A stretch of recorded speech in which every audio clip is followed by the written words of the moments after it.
Hey there, home athletes. Happy Thursday. I know the weather is still, or not the weather, I should say the air quality is still poor. Today's workout didn't originally have running in it. I know we don't want to be doing that. I wish I could transport you a rower or a bike to your house. I wish I had that ability. But I did come up with something that you can do inside, hopefully. We'll see. It's kind of depending on whether you can do jump rope inside your house or inside your garage or basement or wherever you're working out. Hopefully you can. If not, I have variation there. So as written, today's workout is 4 rounds total, 100 double unders, 25 dumbbell swings, and 100 feet of dumbbell walking lunges. All right. I'll go through the movements here. So 100 double unders, right? You got your jump rope, you got your double unders down, 100 reps.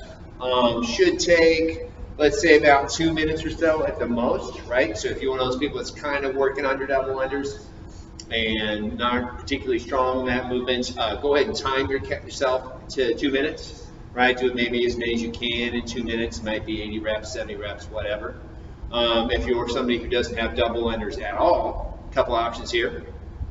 So we're going to do 150 single unders with a jump rope, right? We used to do 1.5 amount of reps in single unders these days, so 150 singles.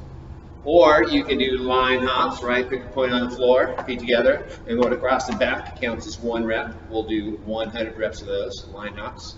Or, even better maybe, or more challenging anyway, over the dumbbell hops, or something like a dumbbell, whatever you have.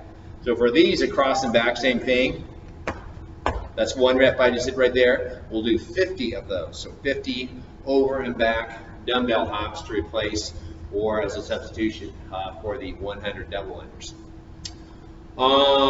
Then we have some swings. We're going to go 25 reps. Now I have dumbbell swings. Of course, if you have a kettlebell at home, great, use it.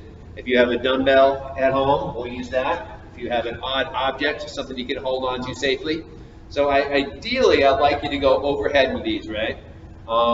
Mechanics on this, heels stay flat on the floor, hands stay high on the leg, right? We're not reaching down too low, we don't want that. Basically the hands stay pretty high, about thigh level. We send those hips back, right? We drive those hips forward, and that weight goes all the way up overhead. I'm just using a dumbbell, as you can see, kind of holding it at the end like this. This works really well for swings. If whatever you are using doesn't feel particularly safe going overhead, it's harder to hold on to or whatever, or it's really heavy, you can substitute these with Russian swings. We're simply going to shoulder level, right? If you feel better doing that, or if it's really heavy, whatever implement you're using. A couple things to think about with our swings today. 2 mechanics wise, like I've already said, we want to keep the hands high up on the legs, right? We don't want to be bending over, that weight really low, close to the floor. Keep the hands high up on the legs. One thing that's helpful to think about is almost like the hands coming back and chopping the hips back, right? So the hands hit the thighs, and then the hips go back, going to that next rep. The other part is with that finish position, making sure we finish up in a neutral position with our swings. Oftentimes you see people doing a swing, and as the swing goes up, they tend to drive those hips forward, too forward, right? So we're kind of sacrificing our low back here. We should finish in a neutral position, right? Straight up and straight down. To get to that, we should squeeze our butt. Engage your glutes, right? Give everything a good squeeze back there. As you finish, boom, right there, boom, right there. You end up with that nice kind of neutral position whether you're going to shoulder level all the way overhead. Either one. And let's see, we got our swings, and then we finish up with 100 feet of walking lunges. So hopefully you have some way to measure out 100 feet wherever you're working out, in your garage, your basement, wherever it is. You know,